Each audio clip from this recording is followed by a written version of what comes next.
Not really yet. I'm a little surprised by the snow now, but I've been looking at models and stuff for this since Saturday, so I'm not really too surprised by it yet. It's pretty chilly outside, and it's kind of hard to get from class to class. I'm just hoping they cancel classes tomorrow. It's crazy. The bus schedule was thrown off this morning. I was running late for class, but other than that, hopefully I just go back to my apartment and hang out for a while. Right now I've had one class canceled, otherwise the rest of them are going on. I had trouble driving this morning. I also came upon an accident. Saw someone have an accident this morning. It's been the best thing ever. It's been really, really cold, and I've tried to stay inside more. Satire. I don't know, my bus was late. My sister almost fell outside on the ice.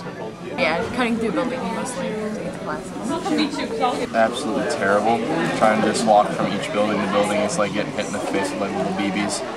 It just is not a good day for class. So far, no change, but I'm used to colder climates, so it's not a big deal for me.